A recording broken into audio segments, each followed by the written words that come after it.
Di dalam kitab Al-Quran ada satu surah yang dinamakan surah Al-Ankabut. Al-Ankabut ini maksudnya labah-labah. Mengapa dinamakan surah ini surah labah-labah? Kerana salah satu daripada ayatnya ada menceritakan tentang labah-labah, supaya manusia mengambil pengajaran, iaitu pada ayat yang ke-41. Selain itu, surah ini dinamakan surah labah-labah ialah supaya manusia memerhati, mengkaji dan mengambil pengajaran iktibar daripada labah-labah. Jadi sebagai mukadimah hari ini kita akan cerita sedikit tentang perihal labah-labah. Dalam dunia ini ada berapa jenis labah-labah? Dianggarkan sebanyak 30,000 jenis. Banyak, 30,000 jenis, bukan 30,000 ekor.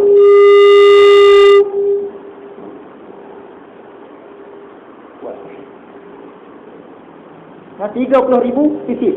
Punya banyak jenis labah-labah. Kita nak kaji setiap satunya tak terkaji. Jadi labah-labah ni antara keistimewaan dia mempunyai 8 lutut. Bukan 8 lutut, 8 kaki. 8 kaki, setiap satu kaki ada 6 lutut. Maksud dia 48 lutut. Banyak. Dan kalau kaki labah-labah ni tercabut, dia akan tumbuh lain. Labah-labah dia tak risau kalau kaki dia tercabut. Labah-labah ni juga, dia dalam badan dia tak ada tulang. Sebab kulit badan itu dia memang keras dah. Dia tak perlu ada tulang dalam badan dia. Labah-labah biasanya ada 8 biji mata. 4 baris di bawah, 4 baris di atas. 8 biji. Jadi dia boleh tengok keliling. Sebab itu kita nak tangkap labah-labah ni, dia nampak dah. Nak membela labah-labah ni pula, dia tidaklah setukar mana. Sebab apa? Makanan dia setiap satu hari cukup dengan seekor lalat. Kita dapat tangkap seekor lalat, bagi dia makan cukup dah. Dan cara nak bagi minum dia pula, kita ambil span, rendam dalam air, letak dalam sangkar dia. Dia akan hisap daripada span tu tadi. Jadi perbelanjaan nak bela seekor labah-labah mudah. Tangkap lalat dan bagi air melalui span. Labah-labah yang paling kecil sekali, sebesar titik pen. Kita tulis, last kali kita titik. Sebesar itulah labah-labah yang paling kecil. Manakala labah-labah yang paling besar pula sebesar pinggan. Labah-labah yang sebesar pinggan ini, dia boleh makan burung-burung kecil dan juga boleh makan tikus. Sebab dia tu besar. Satu kehebatan labah-labah ni, apabila labah-labah sudah kenyang, tapi dia dapat tangkap makanan baru. Makanan baru ni tadi, dia akan lilit dengan dia punya benang. Apa tujuannya? Supaya serangga yang dia dapat ni akan fresh, akan segar. Macam kita lah beli sayur bubuh dalam peti air. Labah-labah pun macam tu juga. Dia gulung, udara tak masuk, menyebabkan lalat tu, apa-apa di dalam tu, dia tak rosak. Bila dia nak makan nanti dia buka. Dia akan makan yang segar. Tu labah-labah punya peti air.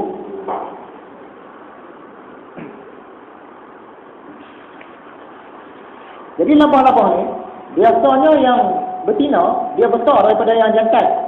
Labah-labah jantan kecil. Walaupun kaki nampak sama panjang, tapi labah-labah jantan kecil. Sebab itu bila sampai musim mengawal, musim labah-labah nak kahwin, labah-labah jantan ni dia kena pandai nak memikat labah-labah betina. Sebab apa? Kalau tak kena gaya, labah-labah betina akan sangkakan labah-labah jantan ni sebagai serangga. Dia kata ni serangga apa ni? Dia tangkap, dia makan. Labah-labah betina dia lagi besar, lagi kuat. Oleh sebab itu, apabila labah-labah nak kahwin, dia kena bawa hantaran. Apa hantarannya? Serangga yang dibalut dengan dia punya tawak. Itu dia punya hantaran. Jadi labah-labah nak kahwin pun ada hantaran. Dah bagi hadiah ni tadi, barulah labah-labah betina tahu yang ini ialah labah-labah jantan. Barulah dia boleh kahwin. Labah-labah ni, ada sebahagiannya dia akan menggunakan dia punya sarang tu sebagai payung terjun. Bila angin tiup, dia boleh terbang beratus kilometer. Jauh tu. Kalau dari sini sampai Kuala Lumpur boleh sampai. Ikut arah tiupan angin.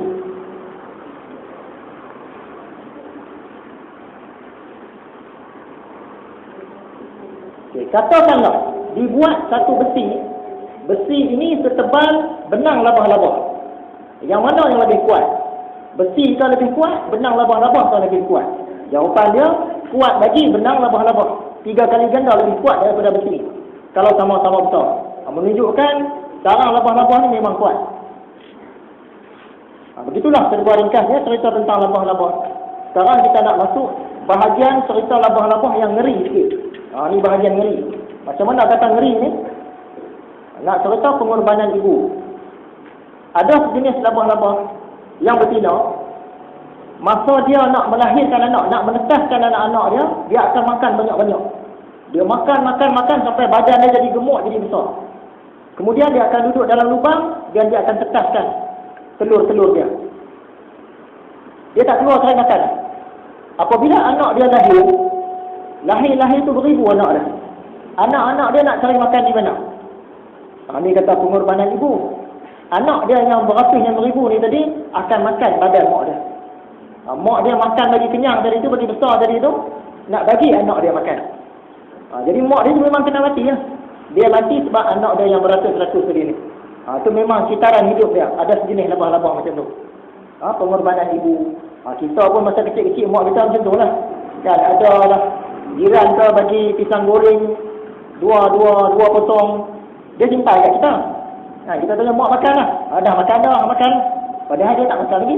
Biasa mak kita buat macam tu. Ada barang makan sikit dia simpan untuk kita. Dia tak makan pun tapi dia kata dia makan lah. Jadi ni pengajaran daripada labah-labah. Mak labah-labah ni tadi dia makan sampai kenyang, rupanya nak bagi anak dia makan diri dia. Itu satu cerita. Cerita yang kedua, cara labah-labah makan. Macam mana cara labah-labah makan? Bila dia dapat seekor serangga, dia akan suntik ke dalam badan serangga ni tadi sejenis cecair. Cecair ini dia akan bagi hadam segala isi badan serangga tu tadi. Katakanlah dia dapat seekor lalat. Dia dapat lalat ni, dia suntik dengan cecair tu, isi dalam badan lalat ni tadi akan hancur. Kalau manusia, kita hadam dalam perut. Labah-labah ni dah. Dia bagi hadam dalam badan mangsa dia. Bila segala intipati dalam badan lalat ni dah hancur dah, labah-labah ni tadi dia akan hirup. Intipati tu. Dia hirup. Jadi yang lalat tadi akan mati kering. Itu cara dia makan. Mengerikan juga kan.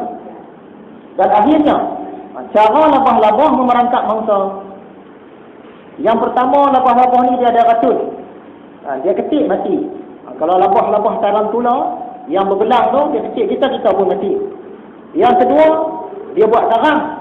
Macam yang kita biasa tengok di pokok-pokok, dia buat sarang. Bila serangga lalu, sangkut. Yang ketiga, dia tembak. Dia tembak dia punya tali ke arah musuh, ke arah mangsa dia. Macam cerita Spiderman. Dari perut dia tu dia boleh tembak. Itu satu jenis. Yang ketiga, yang keempat, dia menyamar jadi bunga. Ada labah-labah rupa dia macam bunga. Ada pula labah-labah rupa dia macam ranting kayu. Dia menyamar. Bila serangga datang dekat, dia tangkap. Terusnya dia menghayunkan tali. Dia bawa keluar daripada perut dia punya tali sawang, dia hayun. Binatang lain tertarik tengok apa benda yang terhayun-hayun tu. Bila pergi dekat, melekat. Dia makan. Kemudian, salah satu lagi cara labah-labah memerangkap mangsa ialah dengan mengeluarkan bau yang menarik. Daripada badan dia itu, dia keluarkan bau yang sedap. Macam kita lah. Jalan tepi jalan, tiba-tiba bau laksa, bau kopiah goreng kita rasa sedap, kita nak pergi. Bila serangga pergi, dia tangkap. Itulah cara labah-labah memerangkap mangsa. Jadi hari ini hadis kita berkaitan dengan cara syaitan, iblis nak memerangkap manusia.